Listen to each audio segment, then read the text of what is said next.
मार्ग को जैसा हम प्रयोग कर रहे हैं इस प्रकार से प्रेम मार्ग शास्त्र में नहीं, क्योंकि यास्क मुनि ने कहा अभ्युदय निःश्रेयसत्वम धर्मत्वम, अभ्युदय और निःश्रेयस को धर्म कहा, यानी लौकिक उन्नति और मोक्ष जिसमें है वो धर्म। प्रेय किसको कहा है? जो शास्त्र अभिमुक्त है लेकिन कामना से ग्रस्त है। अब यहां 4 कोटि हो गई। एक है कामना से ग्रस्त है परंतु शास्त्र अभिमुख नहीं, मनमानी भोग भोगना चाहता है। एक है भोग भोगना तो चाहता है परंतु शास्त्र को लेकर के शासन को लेकर के, शास्त्र के शासन को लेकर के, उसका विधि निषेध को लेकर के भोग भोगना चाहता है।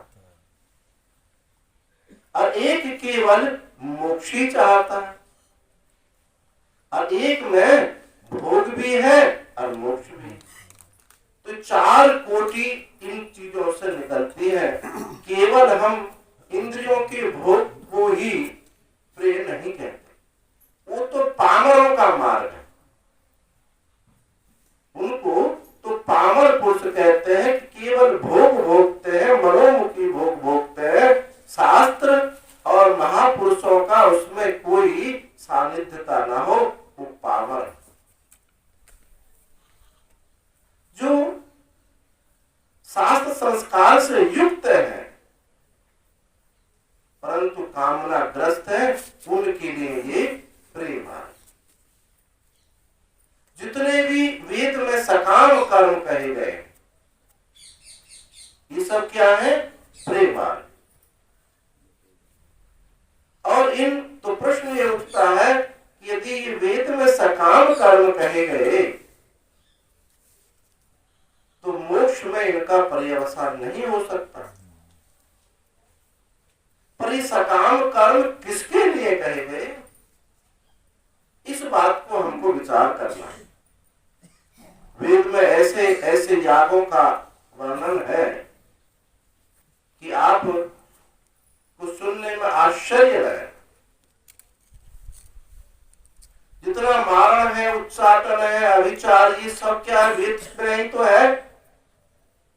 शयन याग जैसा याग जो दूसरे को मानना चाहता है, वेद में ही तो है। सुरापान आदि का याग भी वेद में है। लेकिन ये किसके लिए? ये उसके लिए है जो अपने भोगों को छोड़ नहीं सकता, तो उसके लिए शास्त्र कहता है ठीक तुम छोड़ो नहीं, जैसे हम बताएं, जैसे शास्त्र बताए उस शास्त्र के अनुसार भोगों को भोग लो। जैसा कि एक राजा को बहुत सारा धन चाहिए, अब उसको कहते हैं कि नहीं भाई, जब तुम किसी राजा पर चढ़ाई करते हो, अनेकों सैनिकों की हिंसा होगी, कितनी माताएं विधवा हो जाएंगी, कितने बच्चे तड़फड़ेंगे, लेकिन मानता नहीं। इतना जबरदस्त उसको उस भोग में राग है कि उसको छोड़ने को तैयार नहीं। तो शास्त्र ने कहा ठीक है, एक तुम शयन याग करो। एक शयन याग करोगे तो उसमें एक नर बलि दी जाएगी और तुमको इतने धन की प्राप्ति हो जाएगी। अब एक शयन याग किया, शयन माने बाज को कहते हैं। बाज पक्षी के आकार की यज्ञ विधि होती है।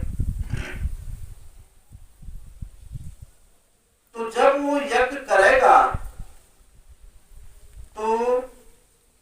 संयम से बरतेगा, ब्रह्मचर्य का पालन करेगा, शास्त्र आचार्य पर श्रद्धा रखेगा, शास्त्र पे श्रद्धा रखेगा, तो इतने सारे सद्गुण उसके जीवन में आएंगे और फिर उसको उस याग के करने से वो फल भी मिल गया। जब फल मिल गया तो जो 1000 सैनिकों की जो हिंसा हो रही थी, अब वहां 1000 सैनिकों की हिंसा से एक मनुष्य की हिंसा से काम चल गया। तो वहां उसकी प्रवृत्ति बढ़ी या घटी? घट गई। तो ऐसे ही जब वो उस याग का फल मिल गया, संपन्न हुआ और वहां फिर उसका एक प्रायश्चित भी कराया गया उस याग में। और ऐसा प्रायश्चित नहीं कि सामान्य कुछ भी कहा कि तुम दूध मत पियो, चाय मत पियो, ऐसा प्रायश्चित नहीं, प्रायश्चित भी कठिन। अब और बीच बीच में याग में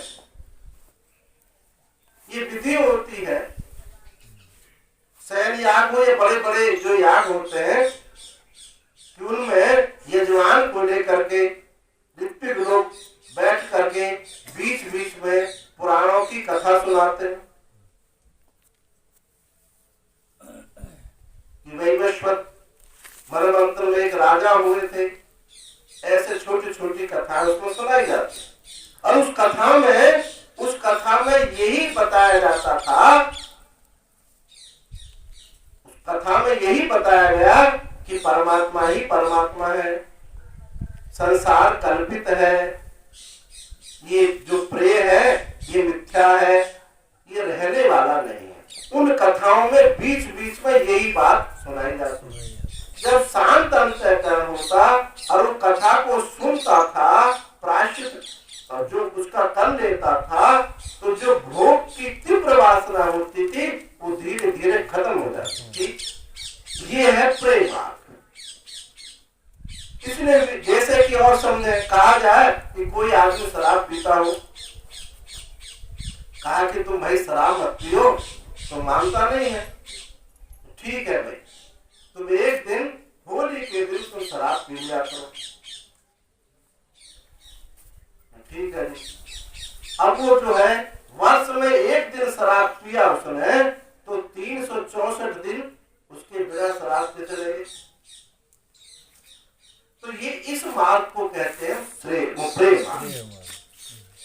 और ये जो किसके लिए है?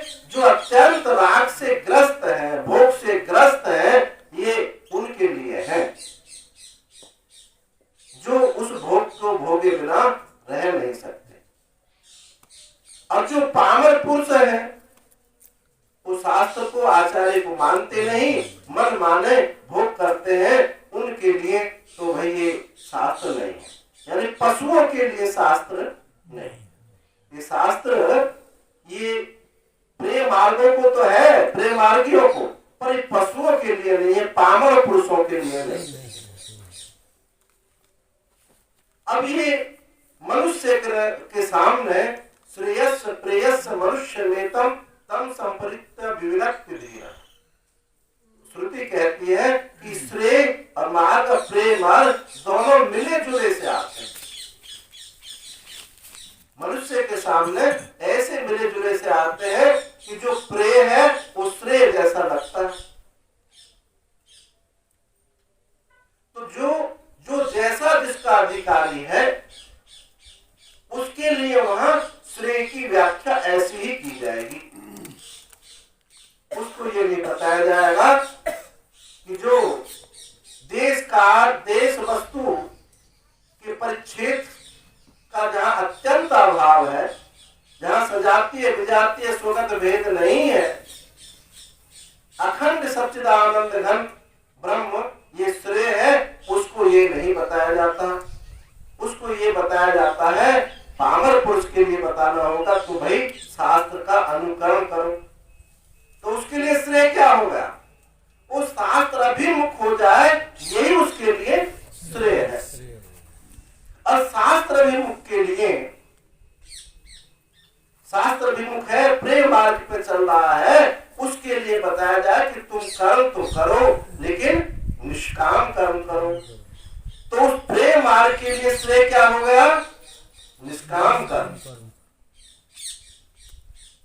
और निष्काम कर्म करने वाले के लिए बताया जाएगा कि देखो भाई, निष्कामता तो केवल परमात्मा का ही स्वरूप है। नैष्कर्म सिद्धिं परमां संन्यासेनादि गच्छति। जो नैष्कर्मता है परमात्मा का स्वरूप है। अब तुम निष्काम कर्म शरीर में, वाणी में, इंद्रियों में ये यहाँ नहीं हो सकता। इसको छोड़कर नैष्कर्म सिद्धि को जानो। उसको, उस ऐसे अधिकारी को ये श्रेय मार्ग अभी जो बताया, जो देश काल वस्तु के अत्यंत अभाव से उपलक्षित है, सत्यम ज्ञानम अनंतम ब्रह्म, ये उसके लिए श्रेय होता है। और यहां जाकर के आगे कुछ और कोई श्रेणी रह नहीं जाती।